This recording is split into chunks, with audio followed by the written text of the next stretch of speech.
find a reason why I'd even try. Empty, but I'm still wasting my time just getting by. As I'm drowning slowly, I scream into nothing just to feel something. Is anyone listening? The more that I feed it, the deeper I sink it. Is anyone listening?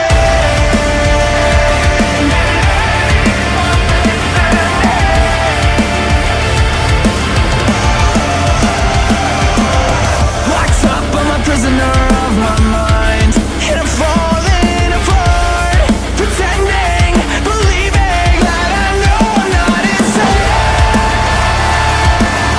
Running in the same direction. There's no way out, and it kills me slowly.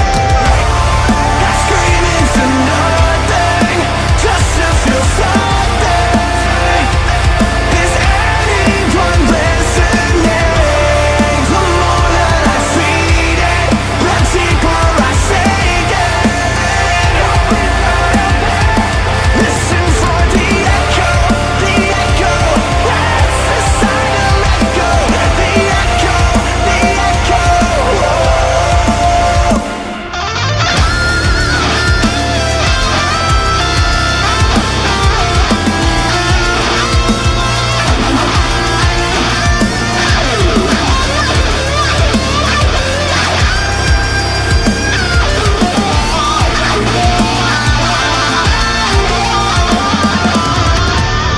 I scream into nothing just to feel something. Is anyone listening? I scream into nothing just to feel something. Is anyone listening? The more that I feed it, the deeper I sink it. So listen for the echo, that's the sign to let go. The echo, listen for the echo, that's the sign to let go. The echo,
Ladies and gentlemen, I don't believe I'm going to say this for a second week in a row. It kind of looks like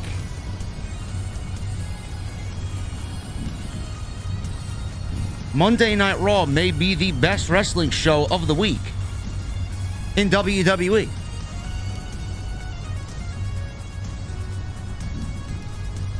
I don't know, man. I don't know. Another solid show tonight.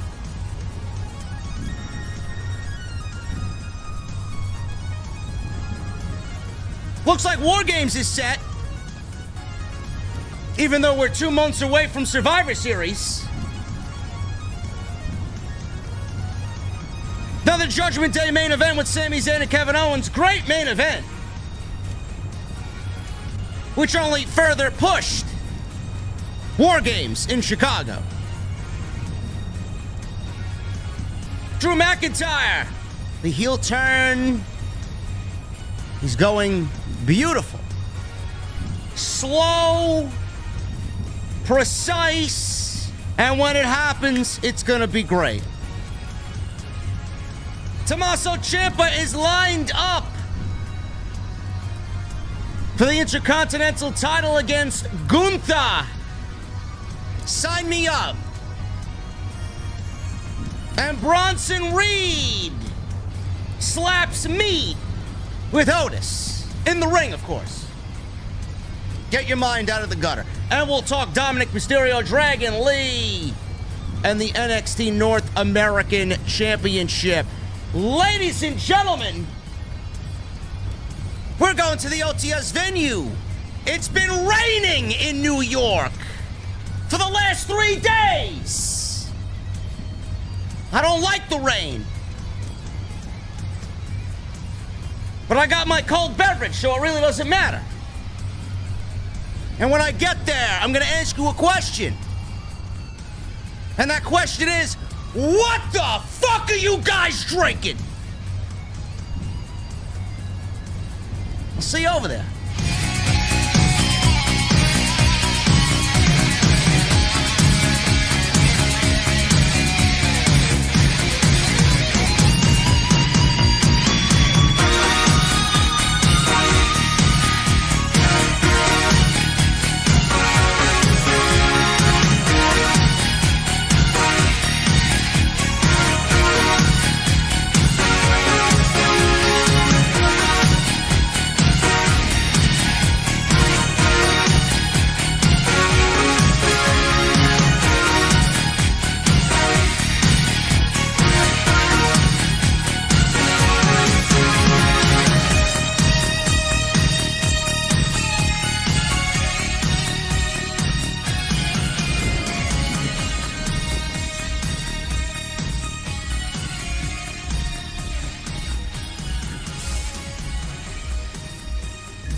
Why has Triple H been so successful? Why is Triple H running WWE better than Vince McMahon and Bruce Pritchard on Monday and Friday night?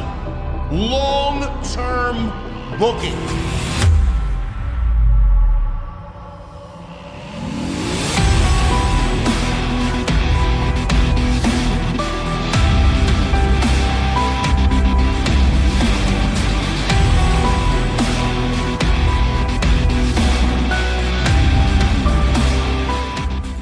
What is going on, guys? Thank you so very much for stopping by the channel tonight. This is your Monday Night Raw post show for September 25th, 2023. I am your host, JD from New York. As always, coming to you live from the OTS venue.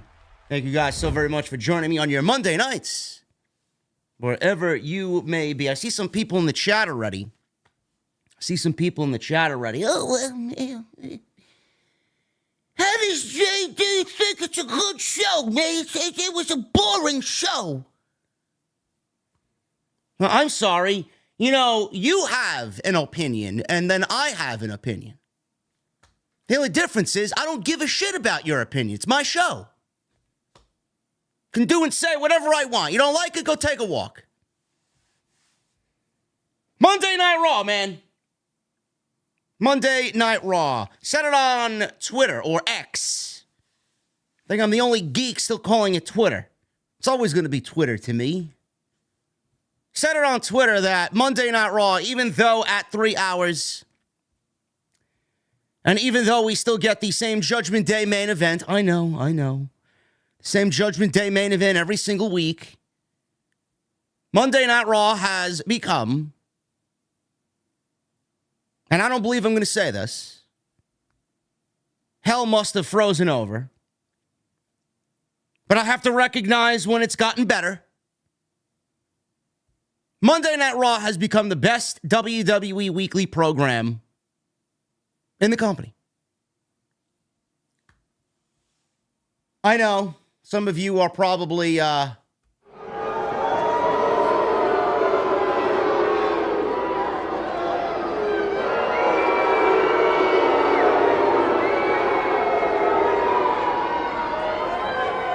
I don't know what to tell you. I don't know what to tell you, man. Maybe I'm intoxicated tonight. Maybe I had a couple of cold ones tonight. No, I didn't. I don't drink during work nights. Monday Night Raw was a solid show. There was a lot to like on tonight's show. First of all, we got probably one of the best debuts of the year on the show in Dragon Lee. Not the best match that I've seen Dragon Lee wrestle, but for a Monday Night Raw debut, I thought it was very impressive of Dragon Lee. Dominik Mysterio defended that NXT North American Championship against Dragon Lee. That was probably Dominik Mysterio's best match to date. And he won clean. How many times have we seen Dominik Mysterio win clean in WWE? We'll talk about that, man. I thought that was a very great showing for Dragon Lee and Dominik Mysterio. I'm not very high on Dominik's in-ring ability, but Dominic is slowly starting to put it together. Don't think he should have won tonight. I do think that Dragon Lee should have walked out the NXT North American champion, but I mean, that's just my opinion. We may get the rematch on Saturday at NXT No Mercy. Yeah, because Mustafa Ali, was supposed to wrestle Dominik Mysterio. He unceremoniously got terminated. He got fired this week by WWE. So we may get the rematch on Saturday night. We'll see what happens, but I thought it was a very good showing for both Dragon Lee and Dominik Mysterio. Drew McIntyre. Loving what they're doing with Drew McIntyre, man. I said it on Twitter as well. The heel turn of Drew McIntyre is coming along slowly but surely, and they are slow playing it, and it is turning into a beautiful thing to watch, man. I love how deliberate it is. It's right in front of your face. You know it's coming. You don't know what's going to really make him snap. But you see the little signs and the little signals that he's going to turn heel, man. Walking away from whatever he walked away last week with Jey Uso being beat up. Walked away. Didn't have any care in the world. He did the same thing tonight with Ivar beating up Kofi Kingston. He just walked away. He didn't even look back. He said, fuck this shit. I beat this guy in the ring tonight. I don't give a shit what happens to him. Walked away. Don't know where they're going with that, but I think that is turning into one of the best parts about Monday Night Raw. Drew McIntyre's heel turn is coming along very, very nicely. We'll talk about that as well. Main event saw the Tag Team Championships in WWE defended. Sami Zayn and Kevin Owens, they're looking to get those titles back against the Judgment Day, Finn Balor and Damian Priest, who had a little bit of a rocky start to the show. They pulled it together towards the end. JD McDonough got Damian Priest beat up, and Damian Priest blamed McDonough for interfering in Judgment Day business, telling him that he's not in the Judgment Day, and then he helps the Judgment Day retain the tag team titles tonight. So, you know, by hook or by crook, it looks like JD McDonough is going to be in the Judgment Day. Because every time that they need him, he ends up being there. And I know it's the same match over and over and over again, and I'm sure we'll get some of the same shit again next week, but it was a great tag team title match. Can't take anything away from those four guys. They're very good pro wrestlers. Damian Priest is excellent. Finn Balor, excellent. Kevin Owens and Sami Zayn, self-explanatory. I don't need to tell you how great they are. Great main event. Great tag team match. If there's anything that happens in the WWE in that type of capacity with those four guys, you know it's going to be a banger match. That's why WWE relies on them so much. Am I tired of the Judgment Day main events with the same cast of characters? Sure, everybody is. But you can't take away that the matches that they do put on are always quality. And this was a tag team title match that was quality. And the ending was very chaotic. Cody Rhodes got involved. Jey Uso got involved. JD McDonough got involved. It looks like WWE is setting up War Games a couple of months early. How early? I don't know. None of these men have a match at Fastlane. But we have another week or so before Fastlane. So we will talk about that as well and what WWE could possibly do with all 8 of these men going into the pay-per-view, because none of them have a pay-per-view match. Cody doesn't have a pay-per-view match. Sami, KO, Jey Uso, the Judgment Day. Even Rhea Ripley doesn't have a match. So it looks like WWE's got a little bit more building to do before Fastlane. And we are going to go over all of that, including what WWE thinks of Jey Uso and the Jey Uso experiment. Coming over to Monday Night Raw, internally what WWE thinks of the Jey Uso project on Monday night.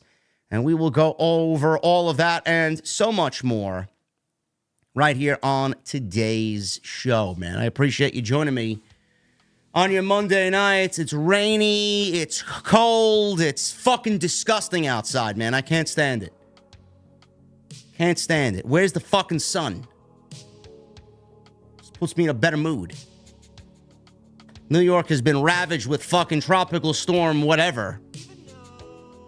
And hopefully the sun filters through the clouds tomorrow going on into Wednesday, man.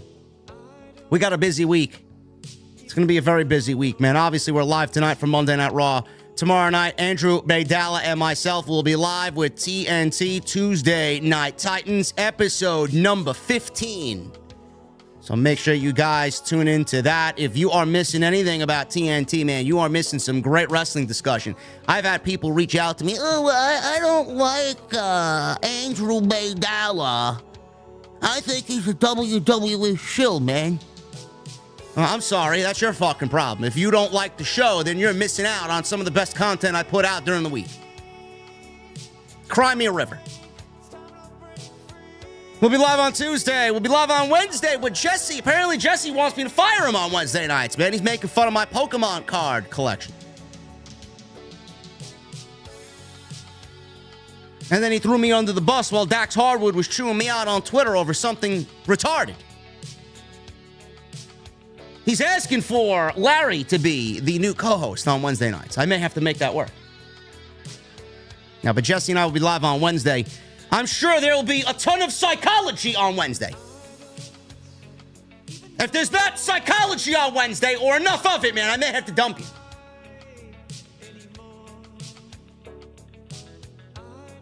Friday SmackDown. Don't know what I'm doing Saturday, man. Collision, depending on how the card shapes up. Maybe it's a tape show, man. I have no clue. Saturday Collision, maybe NXT TakeOver. Not TakeOver. I wish it was a TakeOver. I'm sorry. It's not TakeOver. NXT No Mercy. If it was a TakeOver, I'd absolutely be reviewing it. No Mercy or Collision, I don't know yet. And then Sunday, Wrestle Dream. It's a busy week, man. So much wrestling, I don't know what the fuck's going on. Honestly. It's about to make my head explode. Busy week. Hopefully you guys join me right here on the channel.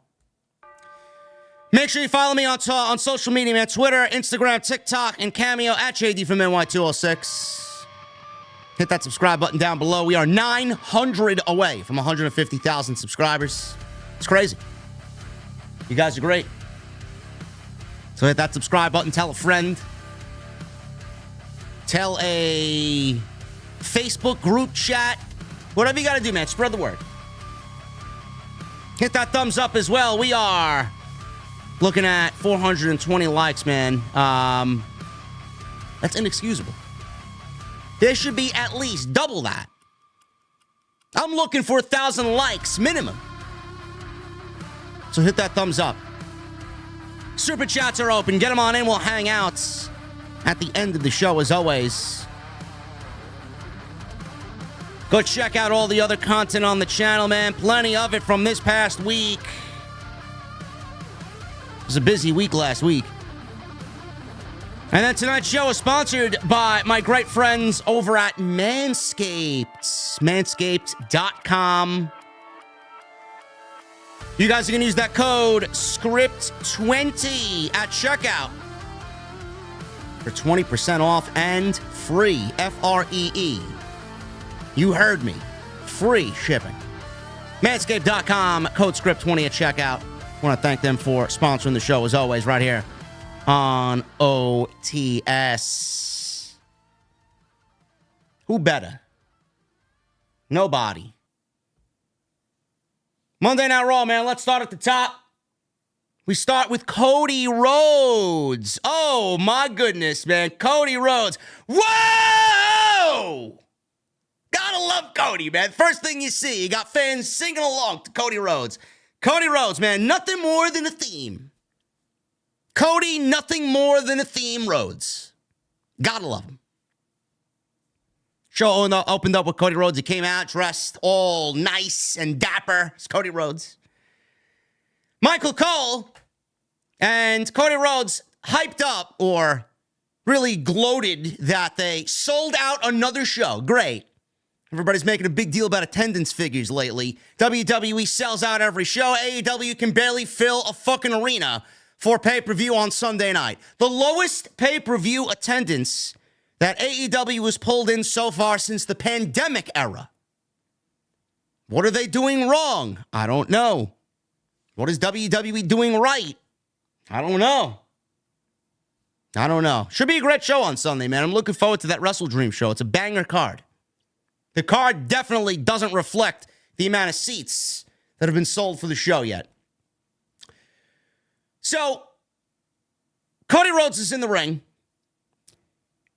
and he welcomed everybody to Monday Night Raw. He asked everybody at home to indulge him as he turned around to look at everyone in the sold-out arena. He says he's already been interrupted twice in the past couple of weeks, so he's going to cut right to talking about Jey Uso. Great, we need an explanation. He said because Jey was sent to Raw, someone will be sent to SmackDown.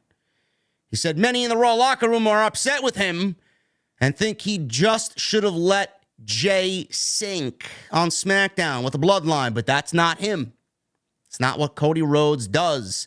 He said he and Jey aren't great friends, but he wasn't going to stand by and watch him get jumped by 3 people from making the right decision to turn down the Judgment Day.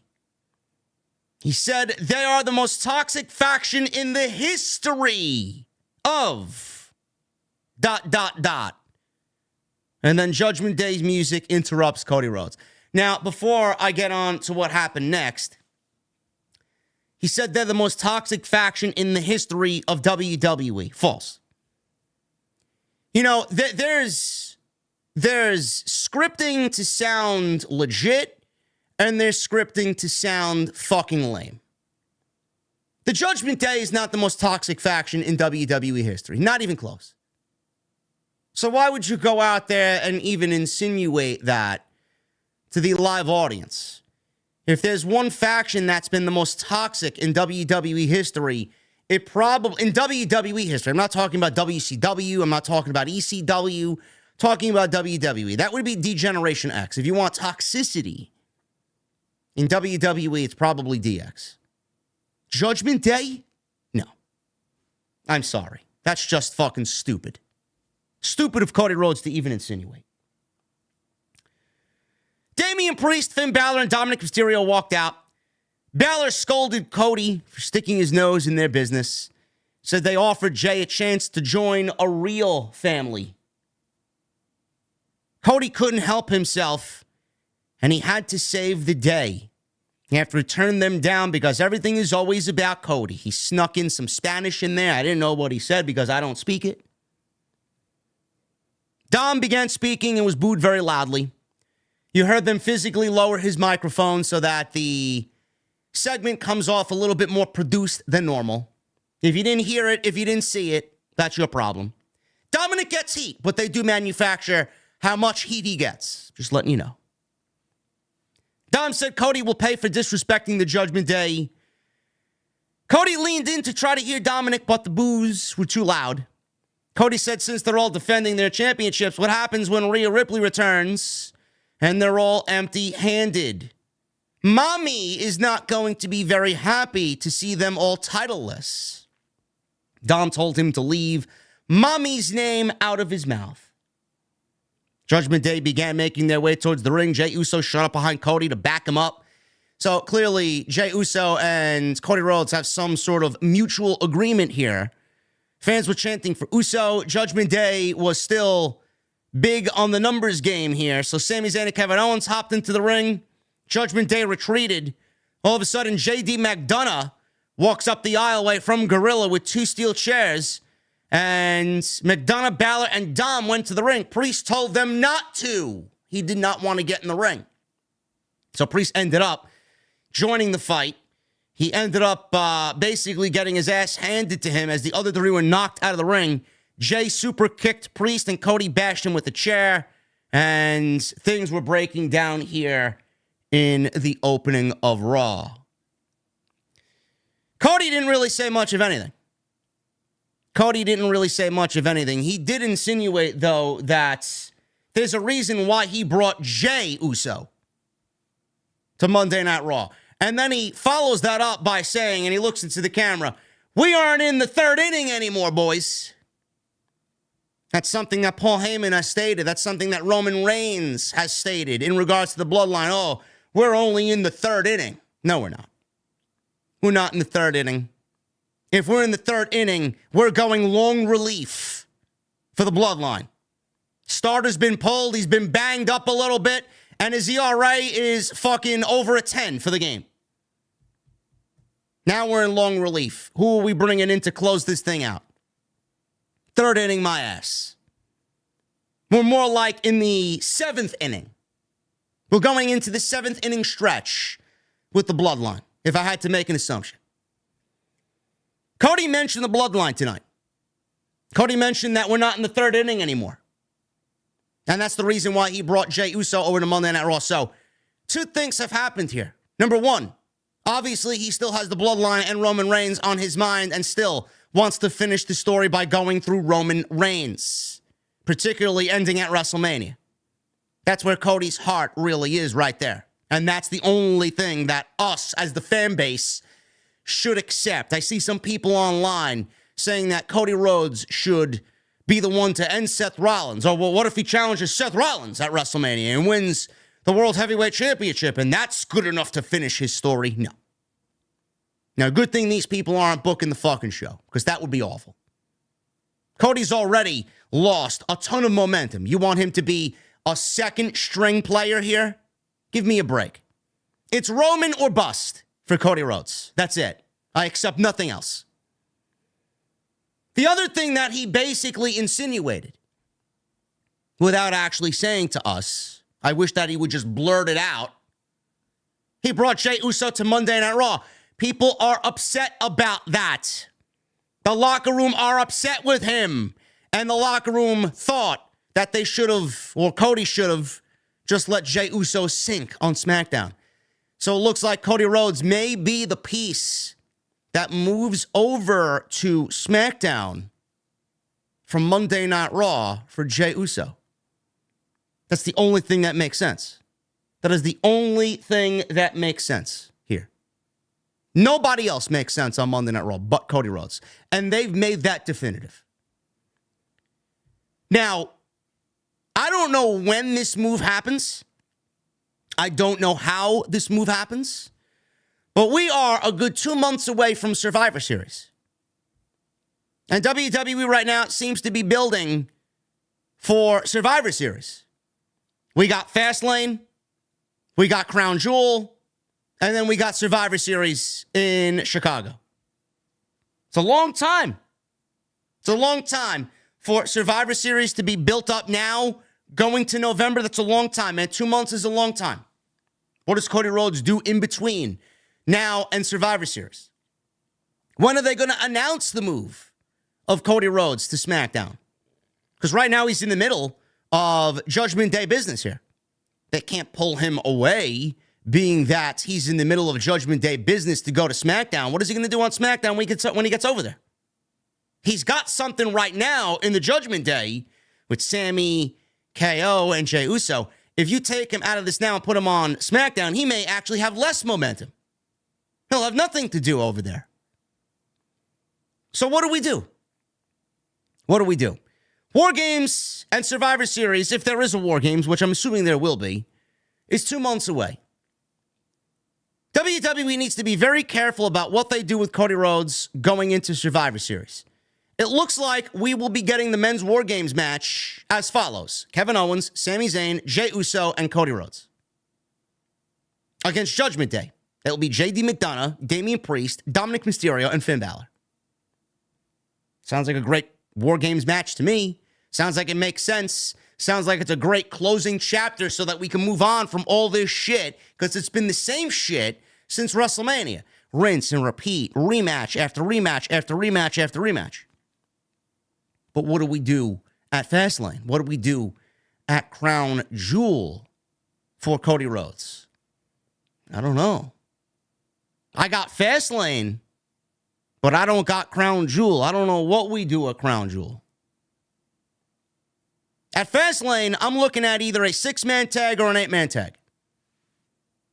The War Games match, which I just laid out to you, but basically in a 8-man tag, regular 8-man tag, if they want to add a stipulation of elimination to that, that would be great. Or we just do a 6-man tag. Cody, Kevin Owens, and Sami Zayn against the Judgment Day. Dominik Mysterio, Damian Priest, and Finn Balor. So it's either a 6-man tag or an 8-man tag. Can't leave Jey Uso off the show. He's one of the hottest guys on Raw, so it's probably going to end up being an 8-man tag. Do that at Fastlane. Get everybody on the show. It'll be a hot match. Have it be an elimination-style match. I think that'd be great. We haven't seen one of them in a while. I enjoy a regular 8-man tag with elimination rules. That would be a little bit more as far as the crowd interaction and the heat in the match. I think it would amp up the heat in the match. I think that'd be great. And then we go on to Crown Jewel. I don't know what Cody does at Crown Jewel. He's definitely going to be there. And then we go to Survivor Series, and then we finish this thing off inside the cage. And then after that, I'm assuming they're going to wait till after Survivor Series to move Cody over to SmackDown. And that's going to be the best thing for him. He doesn't have to win the Royal Rumble. He can go target Roman Reigns. He can do what he needs to do with John Cena over there against Roman when he comes back, if John Cena's still going to be back.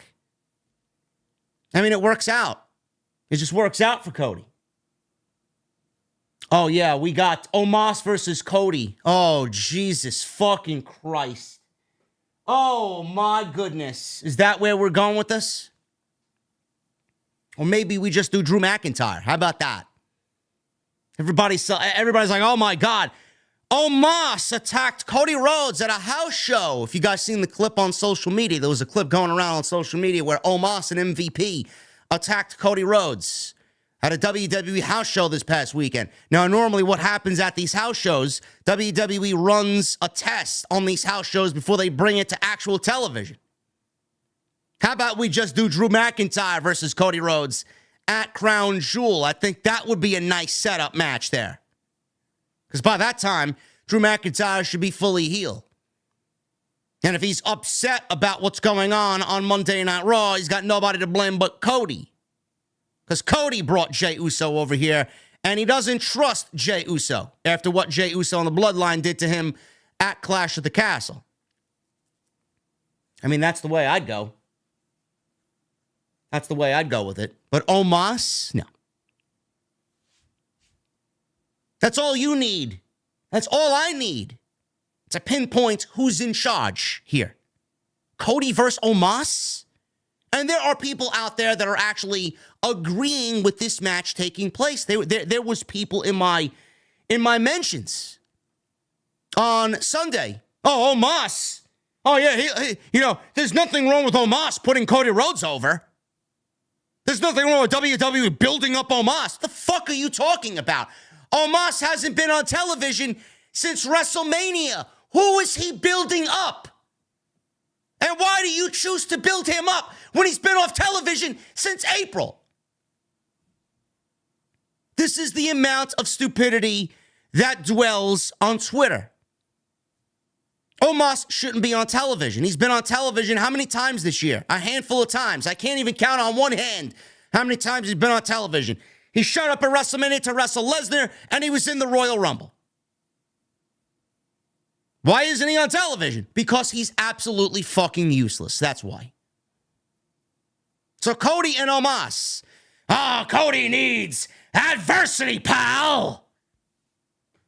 No, Cody needs to wipe off the stink from whatever happened during that feud with Brock Lesnar, because you absolutely fucking killed any momentum he had.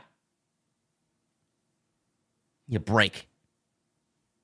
8-man tag or 6-man tag for Fastlane, and then Drew McIntyre at Crown Jewel, if that's the way they want to go. So yes, Cody didn't tell us he was going to SmackDown, but he did lay it out. We're not in the third inning anymore, boys. And basically the locker room is upset with him, and that he may be the one to move over to Monday Night Raw. We may get a loser leaves Raw match between Drew McIntyre and Cody. That could be the way that they do that as well. But Adam Pearce already laid it out. Someone's got to get traded. Somebody's got to get traded, and it will be Cody Rhodes, because he's the only one that makes sense. Otis versus Big Bronson Reed. Thank you for telling me that Bronson Reed is a large man. I don't need big in front of Bronson Reed to know that Bronson Reed is a fucking beast, okay? This match went 4 minutes. I could have watched another couple of minutes for this thing, man. 4 minutes wasn't enough for me. Big men slapping meat on Monday Night Raw. Gotta love it. This was a physical match. Short, sweet, to the point.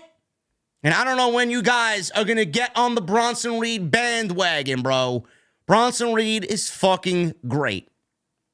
And I'm glad he's getting an opportunity on Monday Night Raw. This was over before it even happened, man. 4 minutes. Reed gave Otis a Samoan drop. Both men collided. They took each other out. They tried to take each other out early in the match. Otis followed with a back elbow after the Samoan drop, a discus clothesline, and a back suplex. Otis actually hit the caterpillar. He goes up top for the Vader bomb and missed the Vader bomb. Reed followed with a senton, and then he goes up top for a tsunami splash, which absolutely nobody kicks out of. 1, 2, 3, and Bronson Reed wins over Otis. So he beats Chad Gable, he beats Otis, and now he's looking at himself as potentially the next in line after Tommaso Ciampa for the WWE Intercontinental Championship. Because Tommaso Ciampa right now is neck and neck with Bronson Reed. I don't know, man. Who do we go with first?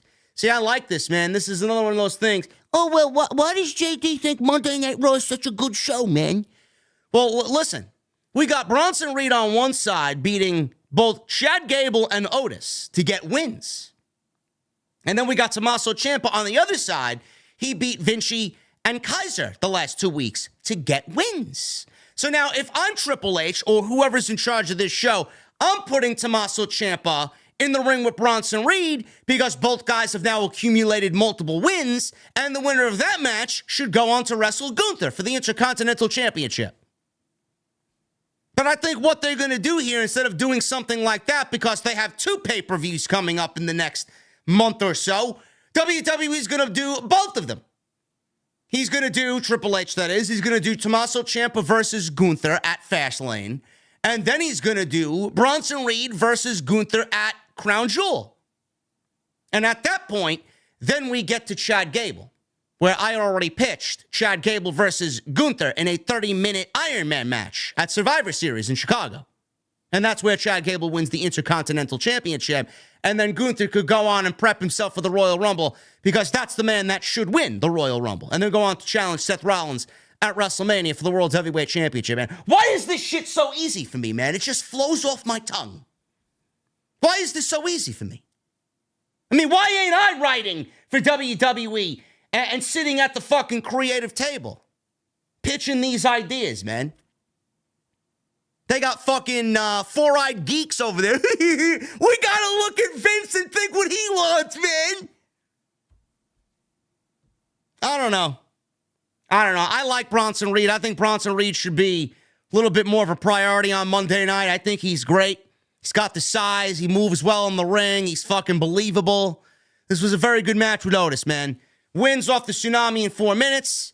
And it looks like we got a nice little competitive back and forth for the Intercontinental Championship. Tegan Nox. Who? Yeah. Yeah, she's still employed. Believe it or not, she wasn't fired last week. Tegan Nox was backstage with Becky Lynch.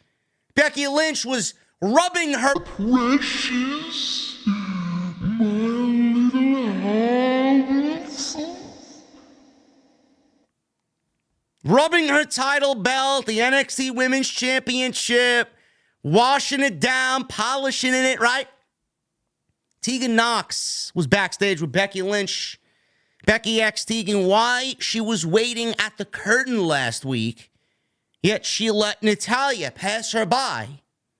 Nox said she wanted to respect Natalya's veteran status, so she let Natalya jump in front. Becky said she can't do that, and she needs to step on some toes and claim her worth. She said she has a big match on Saturday at No Mercy against Tiffany Stratton, and she wants her to be next in line after she wins. Now, I don't know if that is what is going to happen because, you know, if you go on Twitter and you look at all the fucking NXT virgins who watch Tuesday night, you will have seen them tweet all week. Oh, well, yeah, Tiffany Stratton's going to win the title back and she's going to be a bigger star for it, man. If WWE wanted to make Tiffany Stratton a bigger star, they would have had her beat Becky Lynch the first time. And then do a rematch the second time and then have her beat Becky again. No, but she lost in a competitive match, and everybody thinks that she gained something by losing. She didn't. And then she goes on to No Mercy to beat Becky Lynch to regain the championship that she should have never lost. But she lost the first match, and then you want her to win the second match, so how does that equal Tiffany Stratton being more over? I don't know. So Becky Lynch is already predicting she's going to beat Tiffany Stratton on Saturday night, and then she's going to defend the title against Tegan Nox. I don't think that's going to happen. Why would Becky Lynch beat Tiffany Stratton again unless Tiffany Stratton's getting called up to the main roster? That may be the plan. That may be where they go. Maybe Becky Lynch beats Tiffany Stratton, they get her called up to the main roster, and then Becky does whatever she's got to do with the next line of women in NXT. I have no idea. But Tegan Nox, let me talk about Tegan Nox for a second, man. I like that WWE, because the report was that WWE changed plans for this match. They all of a sudden pulled Tegan Nox away from this match. It was supposed to be an open challenge. Like, we haven't seen enough of them in fucking pro wrestling for the entire year, right? It's been the year of open challenges every fucking week.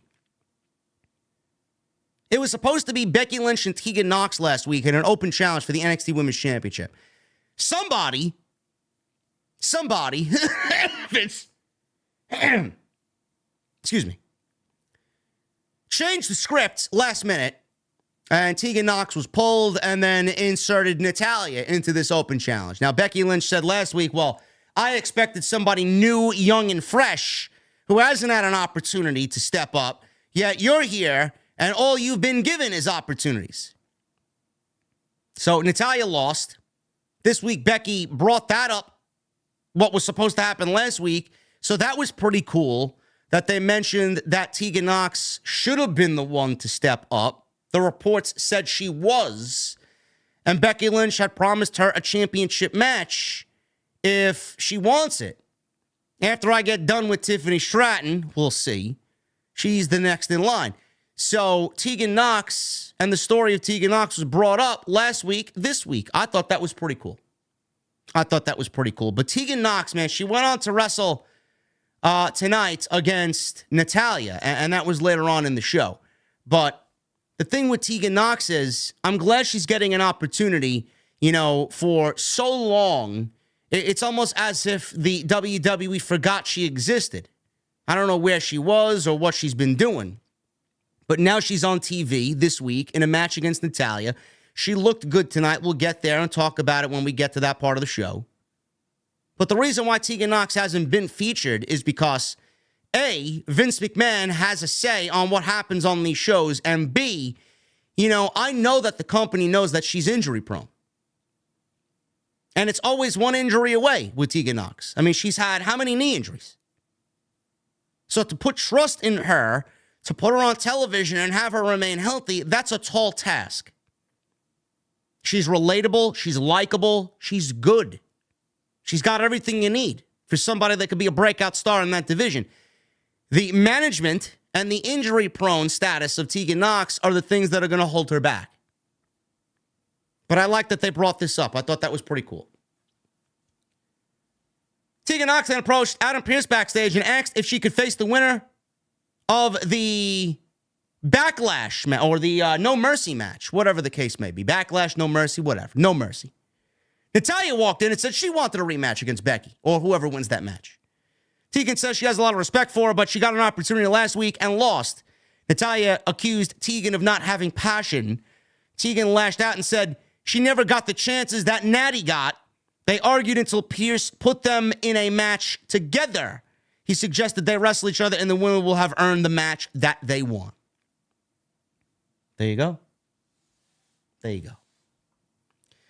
Tommaso Ciampa. He wrestled one-on-one against Ludwig Kaiser of Imperium. 8 minutes.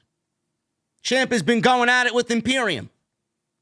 On the flip side, Imperium has been having a little internal turmoil. WWE's been teasing breaking up Imperium. I don't know why. They've been teasing this tension between Giovanni Vinci and Ludwig Kaiser. I don't know why we are even contemplating breaking up Imperium. Why? What good would that do? Do they see one or the other as singles guys? I don't. Actually, I do, but not yet. I think they're greater together than they are separate. It's one of those situations. It's almost as if Vince McMahon is toying with our fucking emotions because he knows Imperium is not his deal. Oh, we gotta break that up, pal. Too many factions, pal. I don't know why you break them up. Tommaso Ciampa wants Gunther. Gunther told him he's got to go through his men first. Ciampa said no problem. Ciampa fought back after a commercial break. He had a draping DDT on Ludwig Kaiser for 2. Vinci tried to get in the ring, so Ciampa drilled him with a big knee strike. Referee went to go check on Giovanni Vinci. All of a sudden, Kaiser hit Ciampa with an enziguri, but the referee was distracted. He didn't count. Kaiser was pissed and kicked Vinci out of the ring. Vinci was there to try and aid Kaiser in winning the match. He ended up getting involved way too much here. He actually ended up blowing the match for Ludwig Kaiser. Kaiser turned around. Ciampa nailed him with a knee strike. He goes for the cover 1, 2, 3. And Ciampa wins the match over Ludwig Kaiser because of Giovanni Vinci intentionally fucking shit up or unintentionally, I should say. He didn't really mean to do it. Unintentionally fucking shit up for Ludwig Kaiser. Ciampa looked into the camera and told Gunther to sign the contract for an Intercontinental Championship match. Gunther was shown in the back watching on the television, and he didn't look very happy about what had happened. You're asking me for a Ciampa and Gunther match at the pay-per-view? Sign me up. You can't get more NXT TakeOver than that. And I'm glad that they're really riding with Tommaso Ciampa here, man, because Tommaso Ciampa is fucking grade A quality pro wrestling on any show you put him on. He's a believable character. He's likable. He's a great promo. He's fucking one hell of a pro wrestler. And he's one of the best things that has come out of that company in a very, very long time. And if you don't like Tommaso Ciampa, I don't know what the fuck you're doing. I respect that man greatly. Tommaso Ciampa and Johnny Gargano got me back into the WWE product with what they did to carry NXT Black and Gold. One of the greatest stories that WWE's told of this generation is Johnny Gargano and Tommaso Ciampa. So to see him get his fucking flowers finally on the main roster, even though it's probably nothing more than him putting over Gunther, you're going to get to see what the man's made of. And that's all we can ask for right now. Maybe we get Johnny Gargano to come back into this thing, and maybe that's how we get Johnny Gargano. I still don't know where Johnny Gargano is. I don't know when they're ready to introduce him. I don't know how they are going to want to introduce him. I don't know where he is. You know, I said this to myself watching the show tonight, man. I'm surprised Johnny Gargano wasn't released from WWE. I am genuinely shocked. They haven't used this man at all since when? When was the last time we seen Johnny? I don't get it. Why are we not putting Johnny Gargano on? Is he hurt? Is Candice pregnant again? I don't know. What are they waiting for? Is this the story where they start to introduce Johnny Gargano? Tommaso Ciampa, Johnny Gargano paired up. Tommaso Ciampa, Johnny Gargano separate. I don't give a shit how you work it. Get them both on the show. Them on the show is going to make your show better. The more you wait to bring back Johnny Gargano, the less the fans are going to fucking care. Who is he? He hasn't made any part of an impact on the main roster, so when he comes back, he's probably going to be ice fucking cold.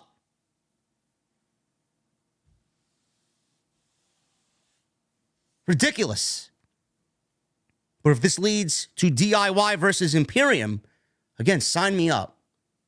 But I don't know what we're waiting for. I don't. Ciampa wins.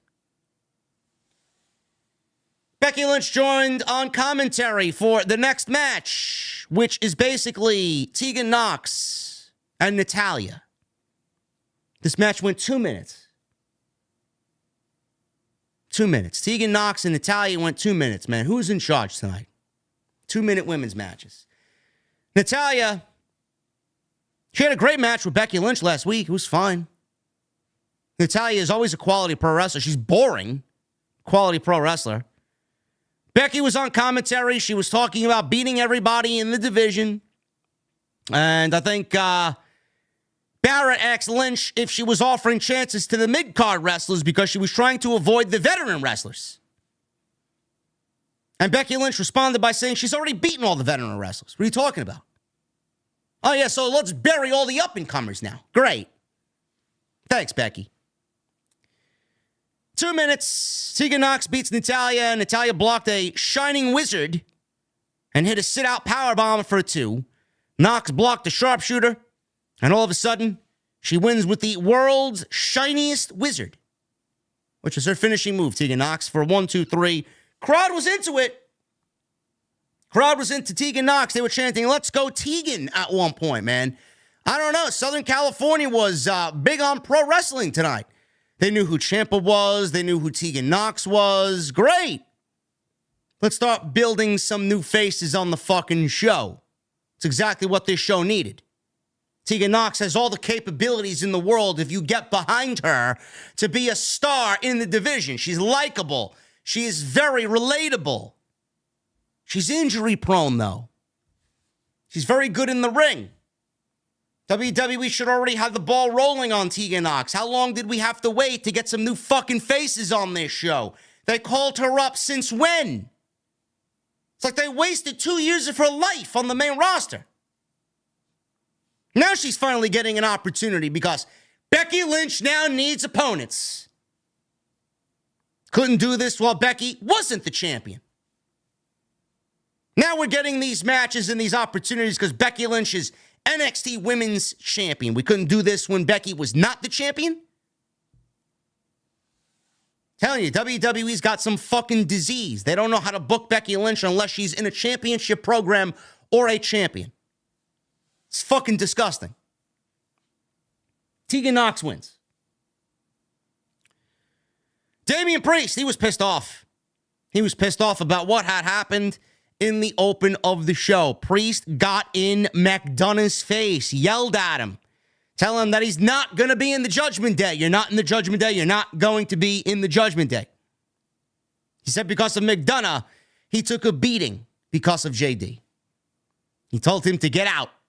McDonough backed off and left the Judgment Day locker room. Dominic and Balor looked wide-eyed, and Priest was angry. They did not confront Damian Priest.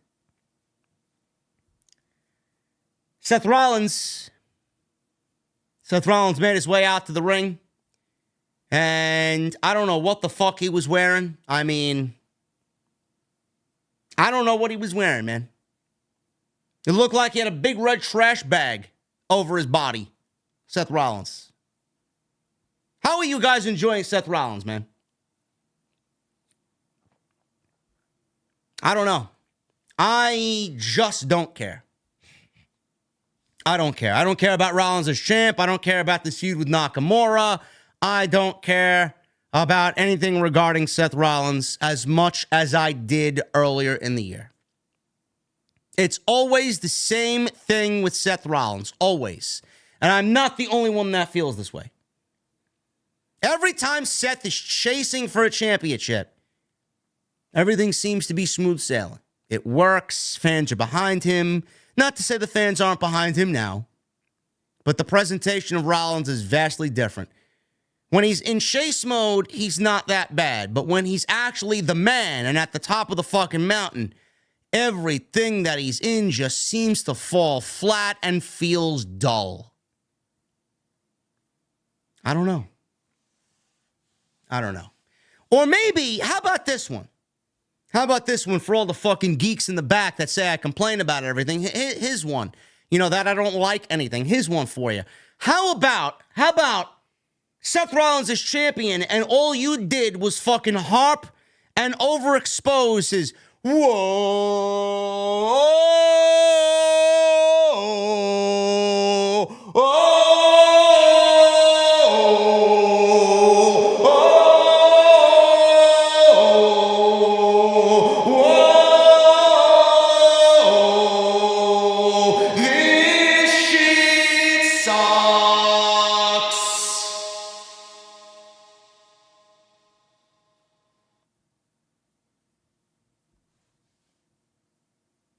not overexposing the fucking fans who's got to watch this shit at home to listen to this guy. You know, if you agree with that, sing my song.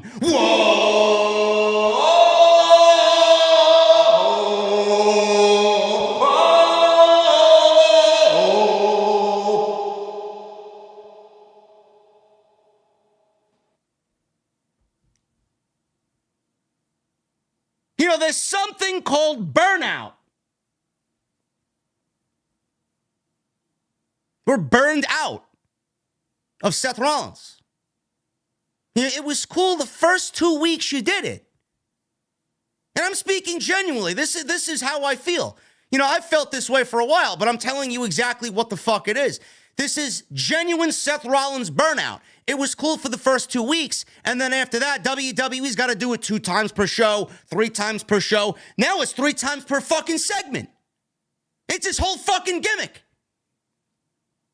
You're making me feel when we get into Fastlane that I want Nakamura to win the fucking title, so we don't need to hear this shit anymore.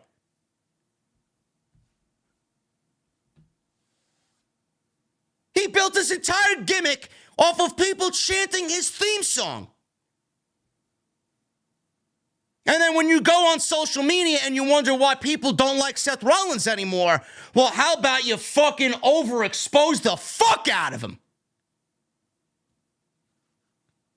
And you beat the theme song over the head like a dead fucking horse.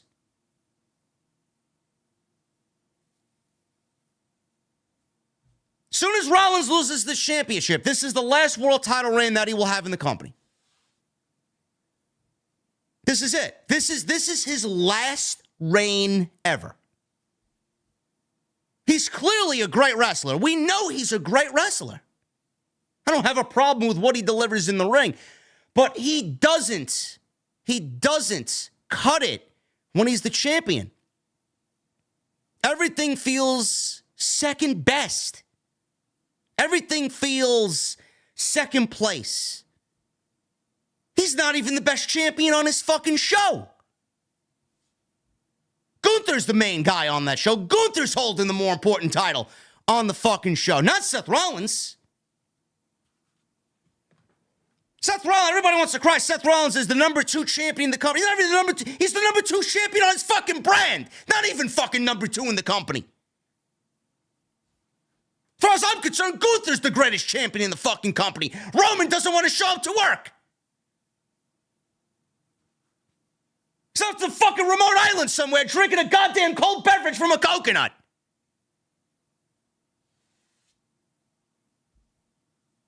But that's the problem with Seth Rollins. He's not even in the most important storyline on the fucking show. Number 2 champion in the company. He's not even the number 2. He's not even the number 2 champion anywhere close to Roman Reigns. And you would think, being the world champion, that he'd be in the most important program on the fucking show. Proving everybody, like me, correct. When they created the title, it was nothing more than a consolation prize. Second place. Here you go, Seth. Here's a fucking title. Ridiculous.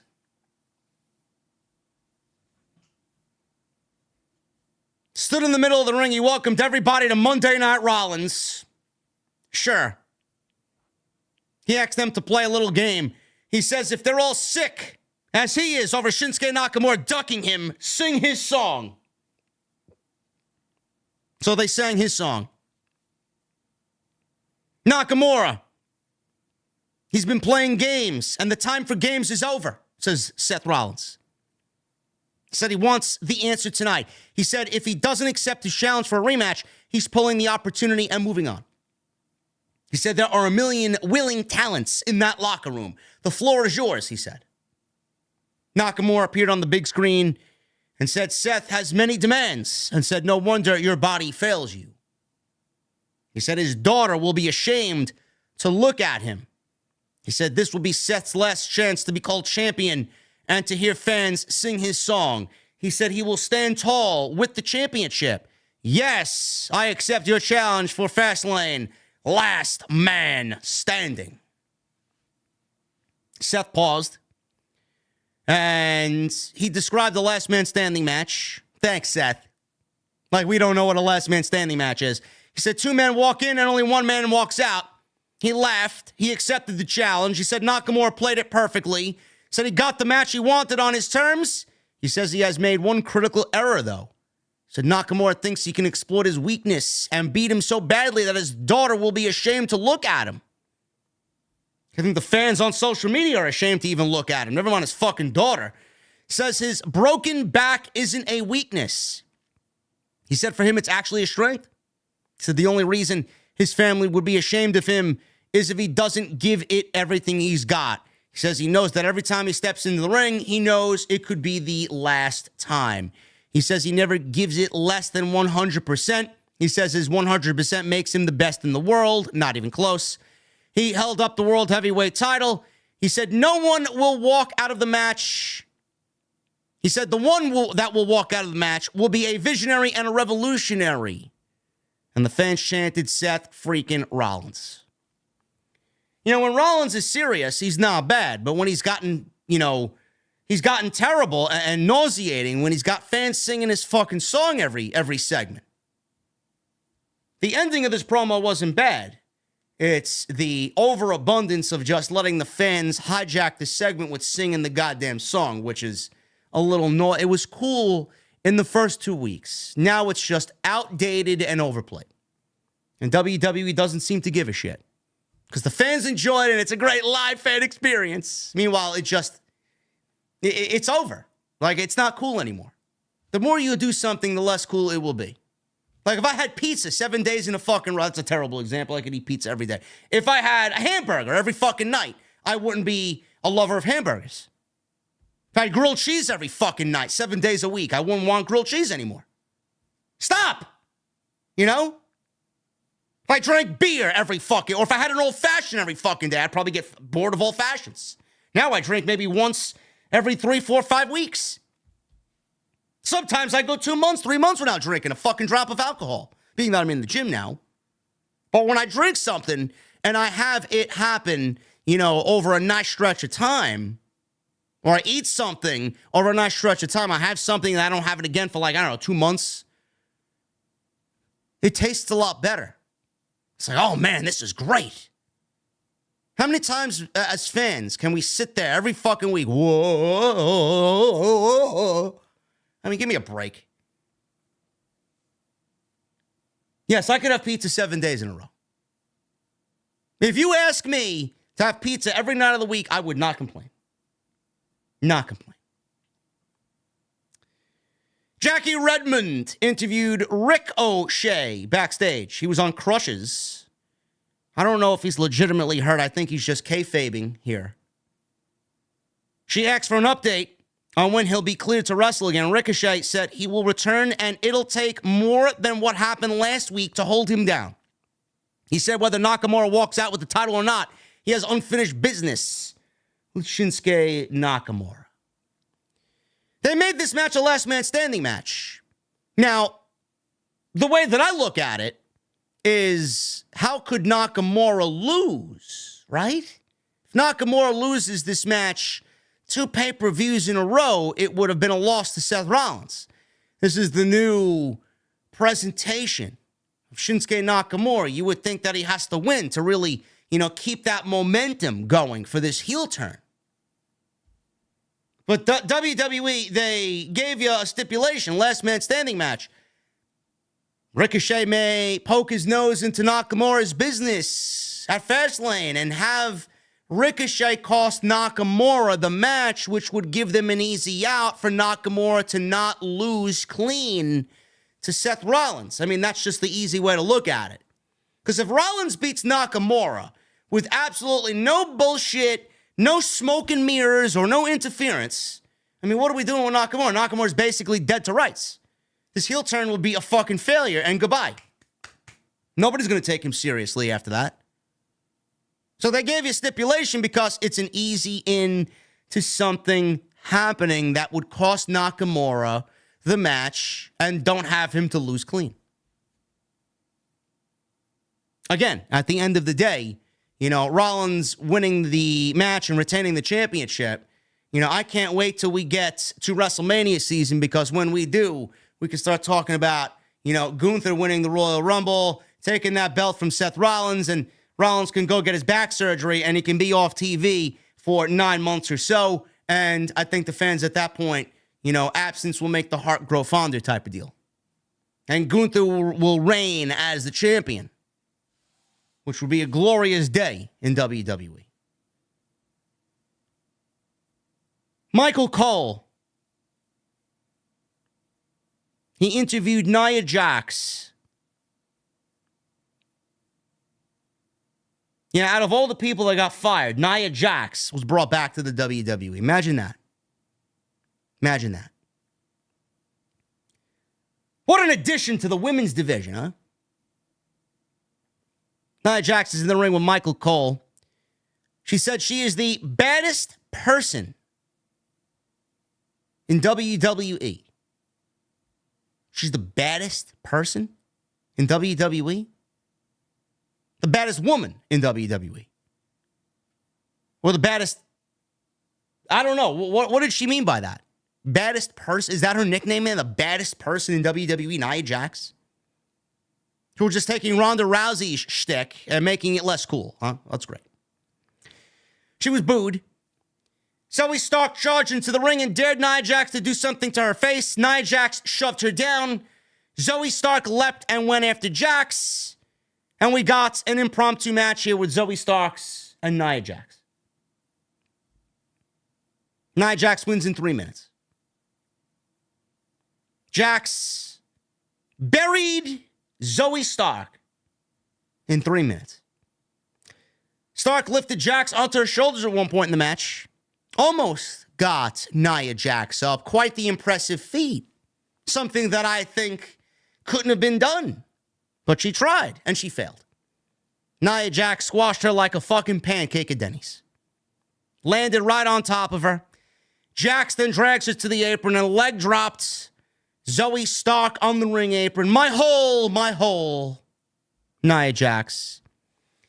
And then she drags her to the corner and she jumps off the second rope with a banzai drop, a la Yokozuna. She calls this the Annihilator. Great. The Annihilator, sit out splash. 1, 2, 3, and Nia Jax squashes Zoe Starks like a bug. Cole said the entire women's division has been put on notice. So has my remote control. My remote control has been put on notice. Every time Nia Jax comes on TV, I switch to a different channel. Especially Rhea Ripley, Michael Cole says. Great. Great. Imagine Zoe Stark getting called up from NXT, and she's the apple of Triple H's and Shawn Michaels' eye, right?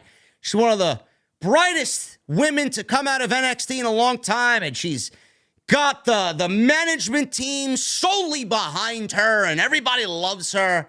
They send her out there in 2 minutes to get squashed by a returning Nia Jax. Thanks for coming. Thanks for coming, Zoe Stark. Unbelievable. So Nia Jax was brought back to squash the women's division and then ultimately be fed to Rhea Ripley. It's basically what we're doing here. And then after Rhea Ripley, what happens to Nia Jax? Her value is already fucking worthless. Her value will be less than worthless. But that's the only reason why she was brought back. And that's a problem in itself. Oh, well, they brought Nia Jax back because Rhea Ripley needs competition. Whose problem's that? Whose fault is that? Is that my fault? It's WWE's fault. They refuse to build up any other women in the entire fucking division and then want to give us Nia Jax as a fucking crutch because Rhea Ripley needs opponents. Why don't you build up a fucking division so you don't need to go and waste payroll on Nia Jax? Nobody cares, nobody asks for it, and nobody's interested in Nia Jax versus Rhea Ripley. Nobody. What happens after Rhea Ripley beats Nia Jax? You think Nia Jax is going to beat Rhea Ripley for the fucking women's championship? You fired good women, not Dana Brooke. Good women in the company to bring back this fucking... You fired good talent to keep this woman on the fucking payroll. Imagine that. Mustafa Ali got fired. Dolph Ziggler got fired to make room for Nia Jax on the fucking WWE payroll. Unbelievable. Unbelievable. I don't know what else to say. Seriously, where does she go after she loses to Rhea Ripley? Nowhere. They're feeding her everybody in the division so that she looks strong, and then WWE doesn't even realize that they're making their division look worse. You're taking everybody that doesn't mean anything and making them feel even worse than they do now. I know. Nia Jax is terrible.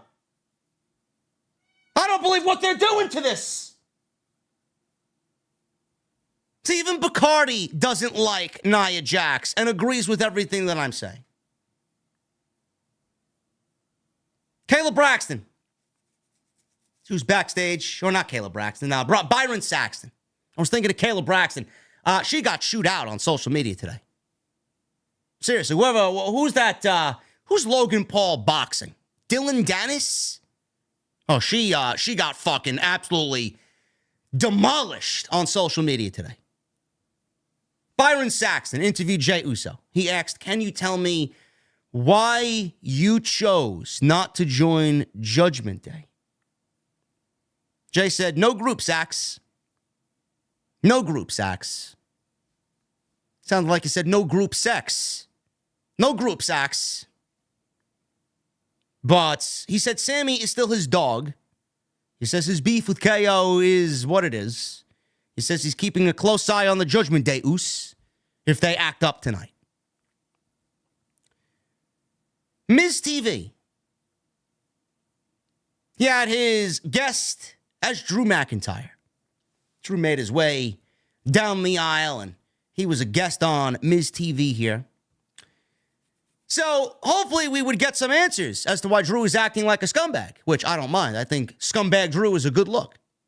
Miz told Drew it's a judgment-free zone for Drew to speak freely. Drew asked if he had any specific questions. Now, Miz tried to kind of level with him and kind of bond buddy to buddy with him. Said that he would have done the same thing and thrown Jey to the wolves. Drew says they're not at all alike.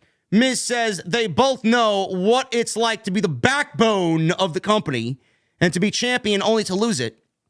Miz said Drew was the unbeatable champion until he wasn't. He said he's got an opportunity of a lifetime at Clash of the Castle, and then Jey cost him that opportunity. So Miz is bringing up some old wounds. Miz said Jey always does what's best for Jey, so it makes sense he didn't act. Karma is a bitch, said Drew McIntyre. Hopefully Vince McMahon finds out karma is a bitch sooner rather than later as well. Miz says he is the baddest man in WWE. Drew sneered at him and gotten, he was a little, looking a little frustrated with the Miz and annoyed with the Miz. So he asked how it felt to be upstaged by Cody last week. Before Drew could answer, New Day's music hit and out comes Kofi and Xavier Woods. So there is the Cody reference to Drew McIntyre. A nice little tease, nice little seed planted. Well, how do you feel being upstaged by the roller coaster? You know what's coming. If there is one feud that Cody Rhodes could desperately use, it is a heel Drew McIntyre. Doesn't really spell a lot for Drew McIntyre, being that it's probably going to be fed to Cody Rhodes, but it'll do well for Cody Rhodes. New Day is out there, and Kofi said Drew, they know he's not a coward, especially not like the coward they saw last week. Xavier says they used to call Drew Big D. Big D. But there appears to have been some shrinkage to Big D. He asked if his sword was too limp to get the job done. Drew asked if they expected him to make the save as always. He said they were backstage, but they didn't run out. Others acted the same. He says they're hypocrites. Kofi says he should have helped Jey Uso. Miz tried to defend Drew. Drew told him to shut up. Kofi said Jey is trying to make things right. Drew told Miz to shut up again. Drew said everything Jey has done to him, they haven't stood up to him even one time.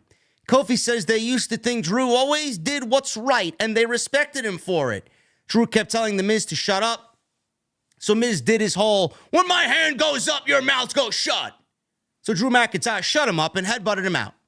Good. Drew said the time for talking is over. If you want to get in the ring, let's do this right now. So Kofi jumped on the ring apron.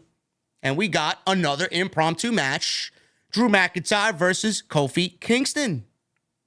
And we'll get into that in a second. But before that match took place, after Miz TV, Ludwig Kaiser, he confronted Otis, Chad Gable, and Maxine Dupree backstage. He said Imperium hold themselves to a higher standard while he sees them celebrating losses. Maxine told him to go away, and Gable said shush to Ludwig. He said Kaiser lost, so he's going to go get beat like he always does. He told him to tell Gunther he still has his eyes locked on the Intercontinental Championship. Gable acted obnoxious, and Kaiser rolled his eyes at all three and walked off. So again, there's the seed planted. Gable is not letting go of the Intercontinental Championship. He's going to be working his way back to that at some point. Drew McIntyre and Kofi Kingston, they went 13 minutes, man. And Kofi Kingston with a second week in a row where he's had a banger match. Last week it was against Ivar. This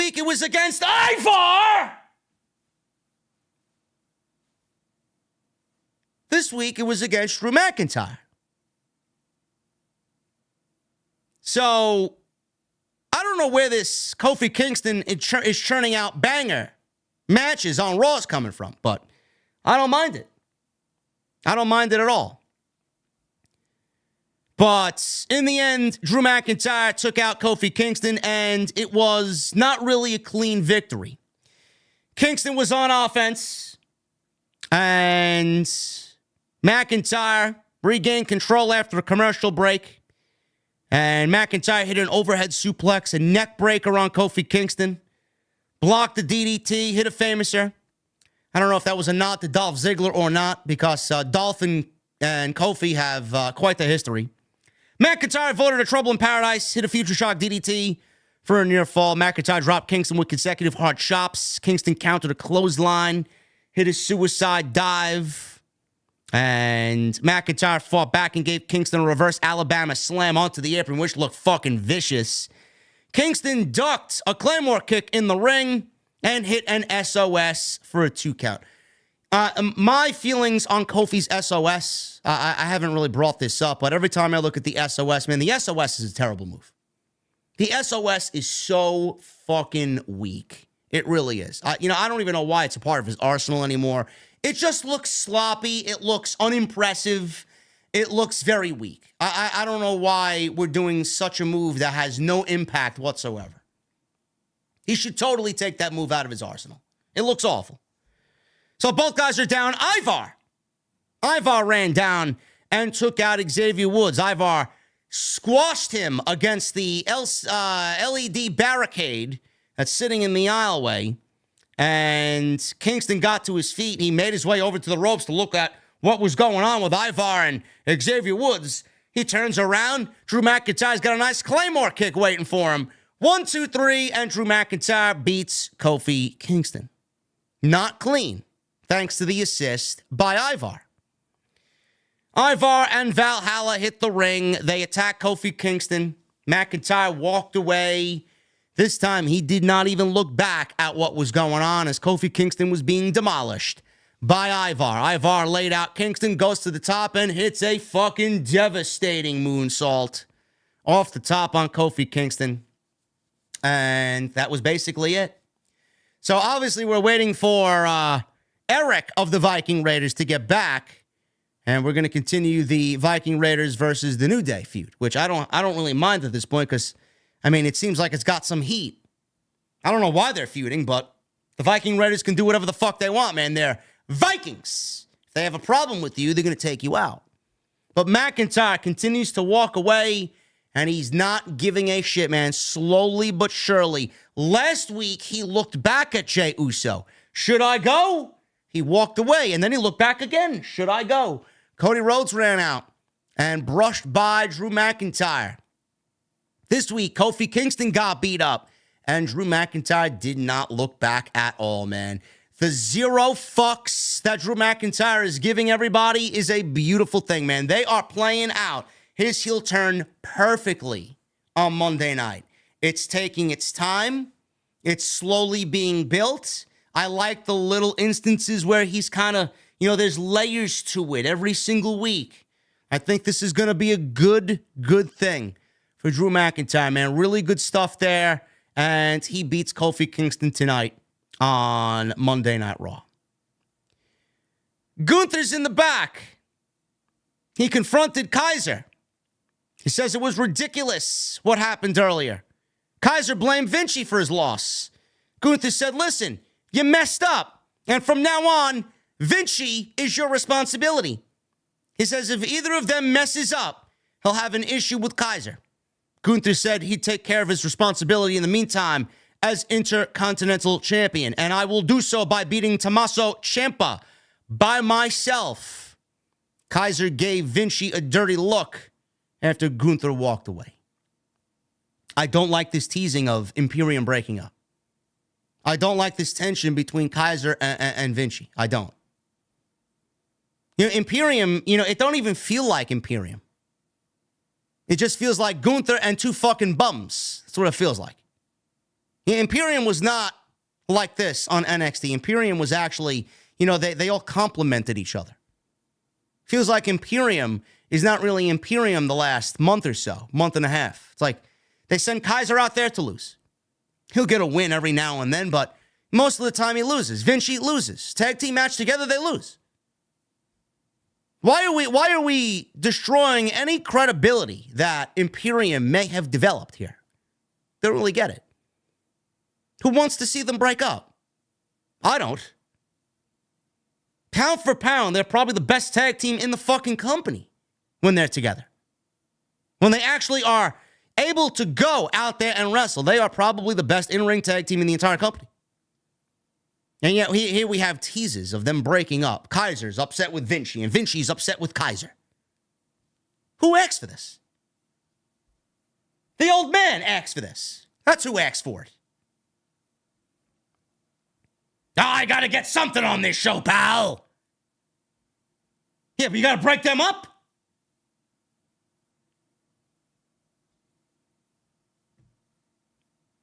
Saxton asked Ivar and Valhalla to explain their actions. Ivar said New Day took Eric out. There you go. Why are they feuding? There you go. Valhalla said eye for an eye. Main event. Finn Balor and Damian Priest defend the Tag Team Championships against Sami Zayn and Kevin Owens. This was a very, very good tag team match. I know, it's the same shit every fucking week. I get it. I truly understand your frustrations. I don't want to see it any more than you guys do. But I gotta call it the way I see it. This was a very good match. There's no way that these four guys are going to be in a match together with the tag team titles on the line, and it's going to be a bad match. Can't do it. Was this match better than the one at Payback? No. It was not. But still a fine tag team match. Fun tag team match. Lots of interference, though. But the interference actually made sense as it built towards Fastlane and potentially into Survivor Series with a potential War Games situation. So we go right to a commercial break as soon as the match starts. Zayn used a drop toe hold on Balor and held him there. Owens to the senton, so there was some nice double team moves here by the babyfaces. Owens knocked Priest off the apron. This allowed Balor to drop him and hit a double foot stomp. Priest smacked Owens, called him a tough guy. Owens fought back, hit a DDT on Priest. Zayn tagged in, hit Priest with a clothesline. The babyface 10 punches in the corner, and then a drop kick. Zayn wiped out both guys, the flip dive, and we go to a second commercial break. So Judgment Day was in control, or at least they said on commentary that Judgment Day was in control during the commercial break. And this was obviously after Zayn hit the dive, so Zayn was in control before the commercial. And then when we come back from commercial, Judgment Day is in control. Zayn starts to make a babyface comeback. He dropped Priest with a tornado DDT. Owens makes the hot tag. Owens ran over both Balor and Priest with clotheslines. Backdrop Priest onto the announce table on the outside. Owens hit Balor with a frog splash. He goes for cover, gets a near fall. Crowd was chanting, "This is awesome, this is awesome." Owens hit a rolling fireman's carry off the middle rope, which looked great on Balor. Owens went for a senton, but Balor got his knees up and hits a shotgun drop kick on Kevin Owens. Kevin Owens falls flat on his back. Balor goes up, hits the coup de grace. Sami Zayn breaks up the cover. Priest told Balor to tag him in. He said something to him, but he told him, tag him in, tag him in. So he tags in. Sami Zayn tagged in for the babyfaces. So we got Zayn and Priest. Zayn hits an exploder in the corner on Priest.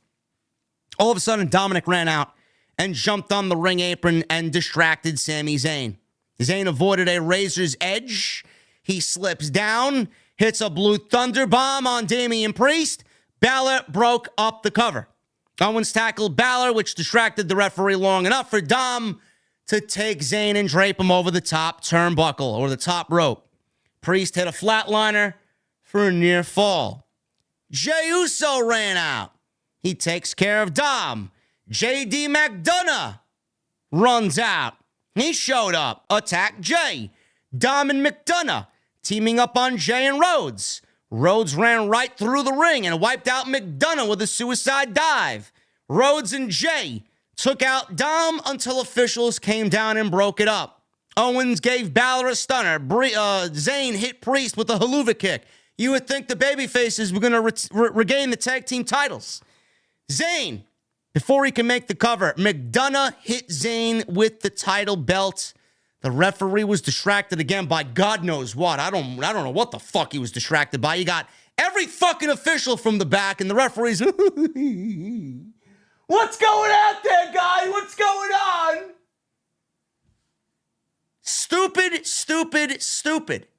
It's how these referees look, man. You got Adam Pearce and half of the fucking locker room out there with management taking care of whatever's going on the outside. And the referee in the ring is preoccupied by what's going on the outside when he's got a fucking tag team title match to call in the middle of the ring. So he looks at what's going on the outside. McDonough hits Zayn with the belt. He falls flat on his back. Priest rolled into a cover 1, 2, 3, and that was it. Damian Priest pins Sami Zayn, and the Judgment Day retain the Tag Team Championship. The match itself was great. The crowd was super into it. It was just all over the place with the outside interference. Rhodes and Jey ran back out. They attacked Judgment Day. Everybody brawled at the end of the show. And I think Owens gave somebody a stunner. He gave Dom a stunner, I believe, and the babyfaces stood tall as the show came to a close. So that's basically it. Oh, the Dom... Did I miss the Dom match? How did I miss the Dom match? Oh, my goodness, man. Did I even put it in my notes? Man, I was watching the fucking match. I didn't even write any notes about the match. We'll get to it. I promise we'll get to it. Thank you guys for reminding me. I mean, it's one of the major parts of the fucking show. Anyway, getting back to the ending of the match here with the Judgment Day and Sami Zayn, Kevin Owens. Clearly, you see where they're going with this. They are obviously booking War Games. I mean, there's no other way around it. I mean, if they're not doing War Games at Survivor Series, I don't know what the fuck we're doing here. Cody Rhodes, Jey Uso, Sami Zayn, Kevin Owens against JD McDonough, Finn Balor, Dominik Mysterio, and Damian Priest. War Games, that's set. But what do we do at Fastlane and what do we do at Crown Jewel? Now, we could do a 4-on-4 and give you a preview of what's happening at Survivor Series with all 8 of these guys. We can do a 6-man tag. I don't know why you would do that because you're going to leave some talents off the show. You could do Cody Rhodes and Jey Uso versus Dominic and JD McDonough. You could do a rematch with Sami Zayn, Kevin Owens against Finn Balor and Damian Priest. But who wants to see that again? You might as well just... I mean, it does call for a rematch, being that there was so much outside interference. But how many times do we need to see that? I mean, is it even about the tag team titles anymore? I think all of these guys, including Sami and KO, they want to just eradicate Judgment Day from Monday Night Raw, man, and just fucking get rid of the poison that's on this show. Fuck the titles. And then Cody going into Crown Jewel in November, you know, I could see him do Drew McIntyre and wrestle one-on-one there. Because they've already teased that. They teased that last week with him brushing by Drew McIntyre, and they teased that again tonight on Miz TV. I don't know. But clearly you see where they're going with all this stuff. War Games is definitely happening. At one point, I was like, you might as well just send William Regal out there and fucking scream War Games in front of everybody. Because that's exactly where they're going with this. Now, as far as Dominik Mysterio, I don't know how I forgot about this. Thank you to the chat for reminding me. It's where my fucking head is at, man. All over the place. Dominik Mysterio did defend the North American Championship tonight against Dragon Lee. Now, I don't know. This match happened after the Ricochet thing. I don't know why I just completely forgot about this. It's probably one of my favorite parts of the entire night. I don't know why WWE did not pull the trigger on... Actually, I do know. But I don't know why they didn't pull the trigger on Dragon Lee tonight to win the North American Championship, unless they're going to have him win it on pay-per-view on Saturday. Dragon Lee looked very impressive. Is Dragon Lee ready for the main roster? Sure he is. He is. I mean, he's exciting. He's exhilarating to watch. He moves around like a fucking... unbelievable in there. Is he ready for the main roster? Absolutely. Wade Barrett even said, I hope this is not the last time we see Dragon Lee on Monday Night Raw. More of this on the main roster, please. I agree with him. Dragon Lee's incredible. This is why Dragon Lee wants the WWE. This is why Dragon Lee chose WWE over AEW. Opportunities like this. Clearly, it's proving to be the better of the choice for Dragon Lee.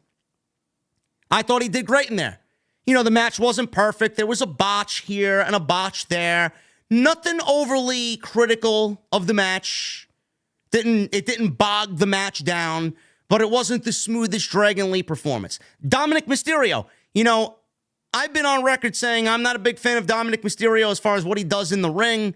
The heel work, obviously, you know, he gets a lot of heel heat and whatever the case may be. But Dominic, you know, he's being held together by Judgment Day. And a lot of what Dominic does great revolves around the Judgment Day. When he gets in there by himself, he doesn't really wow you as an in-ring performer. He's starting to slowly, he's not there yet. He's still fucking green as grass. But he's starting to slowly bring it together in the ring. You know, he had a very good match with Dragon Lee. I would say that Dragon Lee's debut was probably one of the better debuts that we've seen in WWE this year. And then Dominic, I'm not a big fan of him being the NXT North American Champion, but this was probably the best Dominik Mysterio match so far on the main roster. I thought this was a great match. I would have pulled the trigger. Dragon Lee, debut, Monday Night Raw, North American title. I would have pulled the trigger, man. I would have made him the North American champion. Crowd was big into it. Crowd wanted it. And WWE didn't give it to him.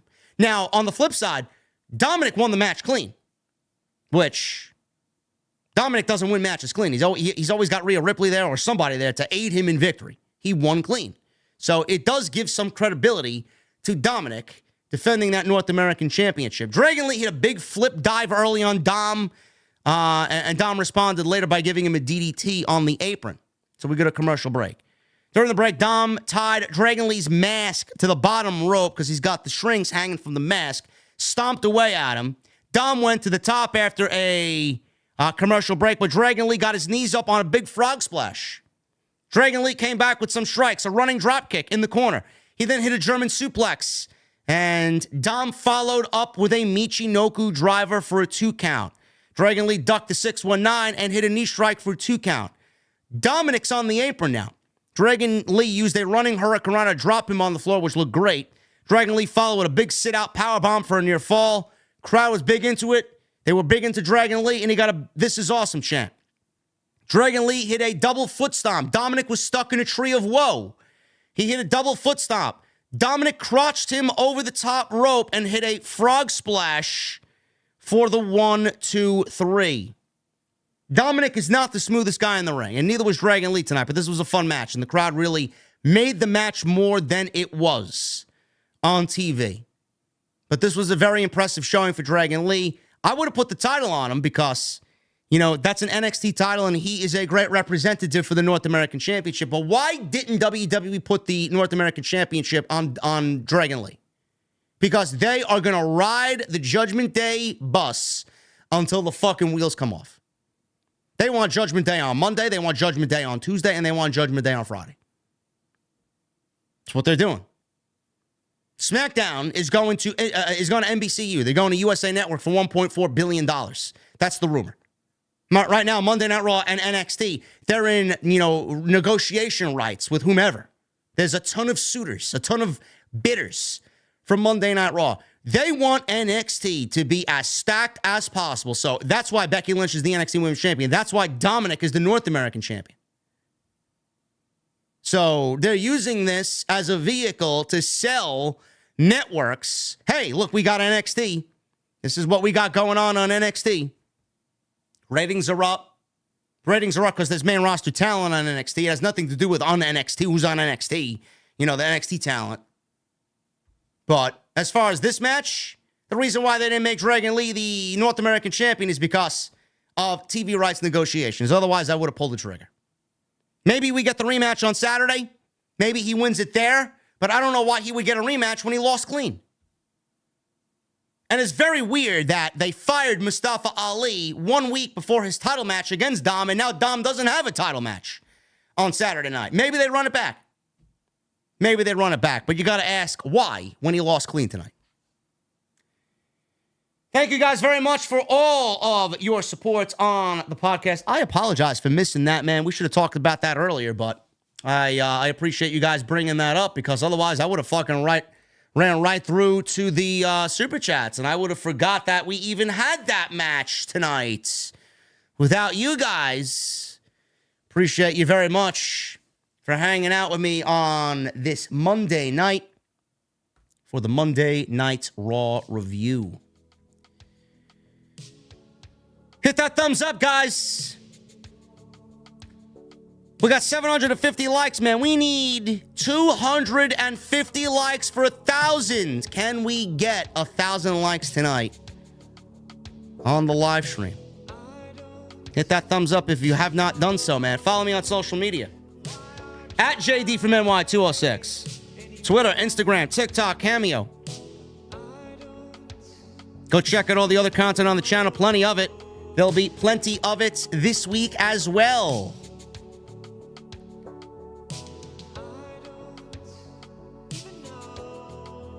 Get those super chats in. We're going to hang out in a second.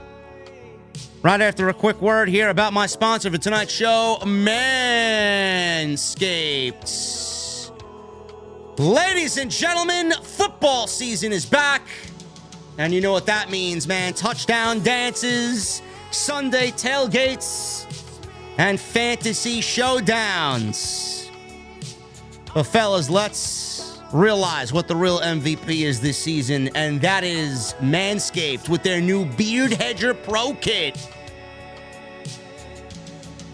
My favorite product from the entire Manscaped line is the Beard Hedger Pro Kit, man.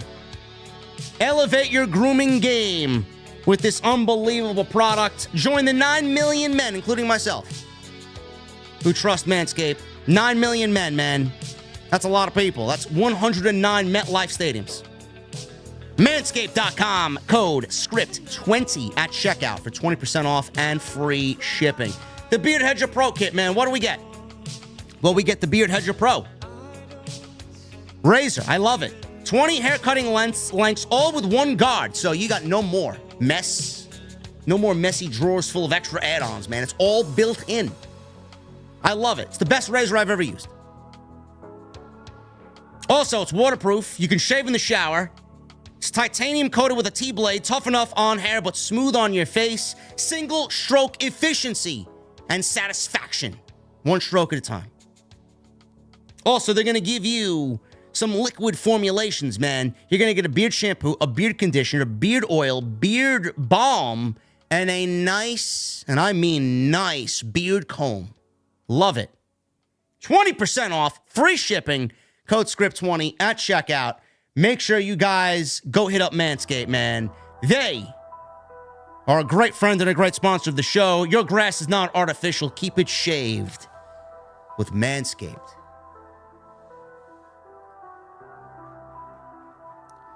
Eric Newton with 21 months in the venue. How many times do we have to keep seeing Judgment Day versus KO and Sami and Cody or some variation? I'm sick of the same shit on Raw every week. I know. But they're building towards War Games, Eric. And the tag team title match was very good tonight. Gregory Benson with a $20 super chat. You'll never believe, but I went to a couple of Impact.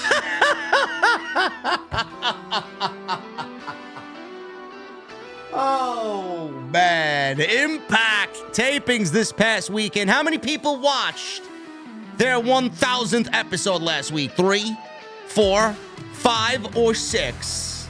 I don't know, but Jesse was one of them. Oh, man.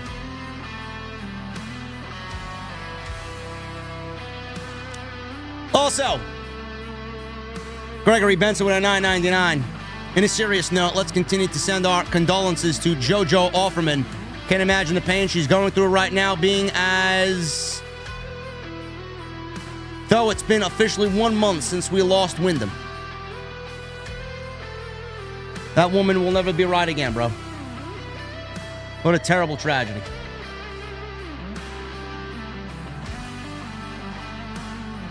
Michelle Moran with a $2 super chat. Rumor is the tag belts will be split apart again. Oh, yeah? Where'd that rumor come from? Sliced Wrestling? The same geeks that were reporting that Stephanie has left Triple H and divorced Triple H? Yeah, right. PD Shaw, the Meat Father, with 31 months. Good Raw and the best in the IWC. Proud to be a part of this wild and crazy ride. OTS for life. Thank you, the Meat Father. Appreciate you, brother. Michelle Moran with a $2 super chat. War Games at Survivor Series. 2 more months of JD versus Cody's team. Yes. That's what it's looking like.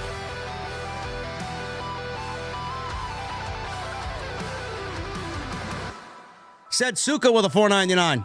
Damn, good Raw crowd. They were great. Wish they had more crowds like that. And my prediction of Punk return at War Games is looking to be right. Setting seeds. I don't know why you thought that after tonight. We have the 4-on-4 that we need for War Games. CM Punk doesn't even fit.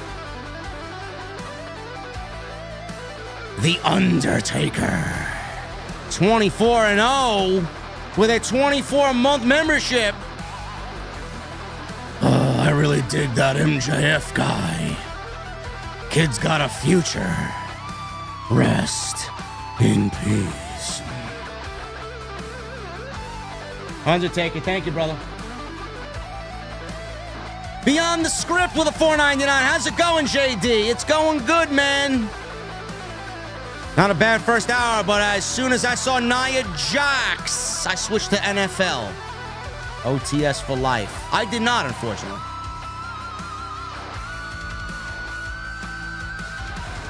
Sinister with 12 months. Hey, Ace, great show tonight. 8.2 out of 10. War Games is looking quite good. Drew's heel turn was excellent. Lastly, keep up the good work. OTS for life. Thank you, Sinister. Phil with 10 months. What's up, Ace? Good show tonight. What was your favorite part of Raw? P.S. for the memes, can I get a...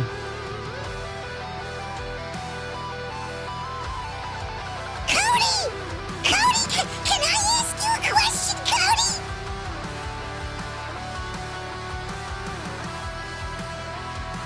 Favorite part of the show was Dragon Lee and Dominik Mysterio. And Drew McIntyre being a son of a bitch. Chris with 14 months. What's up, JD? 14-month VIP in the OTS venue. Thank you for your hard work and dedication. The ace of the IWC, no question about it. OTS for life. Thank you, Chris, Phil, and Sinister. Appreciate you guys. Tay the Savior, the $4.99. Is it just me, or has Monday Night Raw been cooking good? They're cooking. They're cooking. Monday Night Raw's cooking on low heat. They're not on high heat. Steven Brewer with a $4.99. Putting my tinfoil hat on. It's funny how SmackDown hasn't been as good and yet got a new TV deal. Now Raw has been good and still looking for a new deal. Well, it doesn't matter how good Monday Night Raw is. They're going to get buried in the ratings because of Monday Night Football on ABC. But yes, SmackDown is not better than Raw. Will Chisholm with a $5 super chat. Seth dropping the belt, or Seth dropping the best in the world line could be nothing, or it could be WWE being dicks.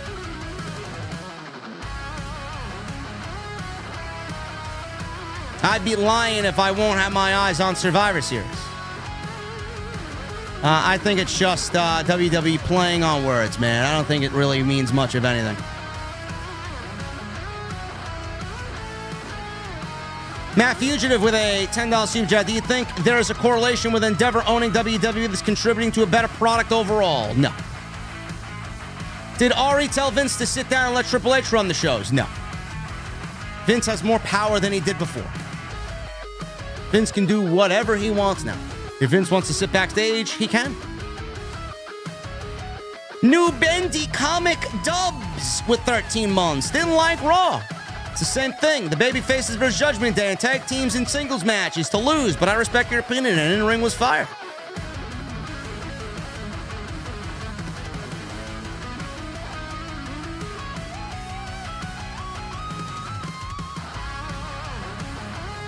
Playboy Borby for the $199. Champa is over with the main roster crowds. Awesome. Yeah, only in Los Angeles. Tay-Tay with the $4.99. I hope we don't get the American Nightmare, Cody Rhodes versus the mighty Omos. I hope not. Captain Solo with 26 months. I must have asked this question a million times. Why is Tamina still employed, and what exactly is Titus O'Neil getting paid to do other than catering? Titus O'Neil is a brand ambassador for WWE. He does a lot of outreach stuff for WWE. He's never going to get fired. He's got a job for life. And Tamina.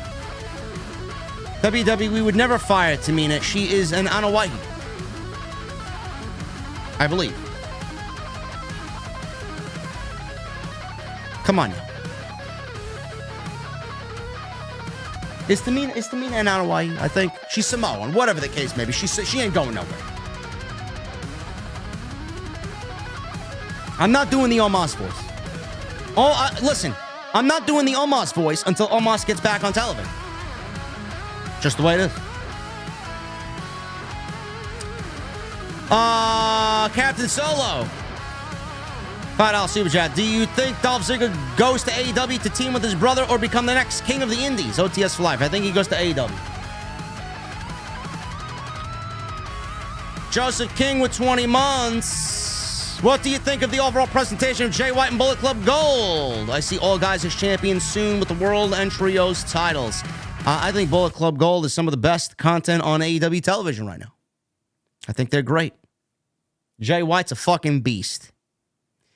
Sidro with 12 months. Nia's entrance music should change from I'm not like most girls to I injure most girls. 12 months, baby. Thank you, Sidro. Appreciate you, brother.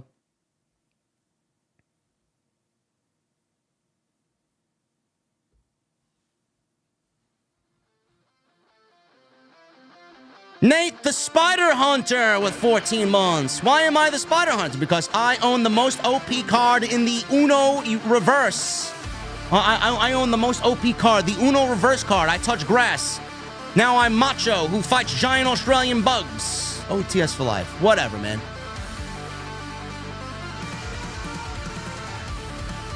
You fight giant Australian bugs. Great. The professional guy with the $2 super chat. I was at WWE last night. Seth vs. Miz main event. This is why I don't pay to go to house shows. David. $4.99. Who wins in a fatal four-way? Omos, Braun, Khali, or Satnam Singh? I'm going with Braun Strowman.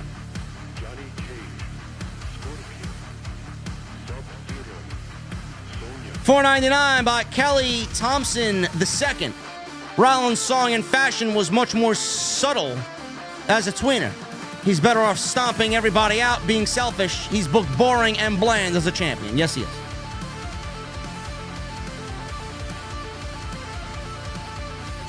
I think Rollins is missing something as champion. He's not doing the deed as champion. The Warrior of Chosen with a $4.99. Looking forward to see when JD and Finn screw Priest over whenever he cashes in the briefcase. Also, keep up the good work, JD. Thank you, Warrior. Appreciate you, brother.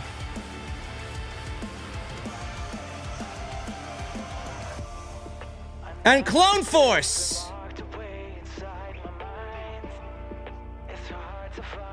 with a $1.99. Clone Force says, JD, how you see Drew turning heel on Cody? Simple, Clone Force. A Claymore kick. That's all you need. Guys, I appreciate you joining me tonight. Another review in the books. Appreciate you hanging out with me on this Monday night in the OTS venue, as always. More content to come this week, as always, right here on the channel. Make sure you guys follow me on social media at JDfromNY206. Twitter, Instagram, TikTok, and Cameo. Make sure you guys hit that subscribe button down below. Turn on the bell for all notifications. Go check out Manscaped. 20% off. Code SCRIPT20. Manscaped.com. Always love Manscaped when they sponsor the show. Follow me on social media. Twitter, Instagram, TikTok, Cameo at JDfromNY206. Sidro with a $5 super chat. When you get a chance, listen to Utah Saints remix of the MK theme song. Very good stuff. Probably will not be better than Andy James, brother. And go check out all the other content on the channel. Thank you guys for your support. We got more content coming. I'll be live tomorrow night. Andrew Baydala and myself, TNT, episode number 15, right here on OTS. Until then, guys, enjoy your Tuesdays, and I'll see you right back here tomorrow night live. TNT. See you guys later.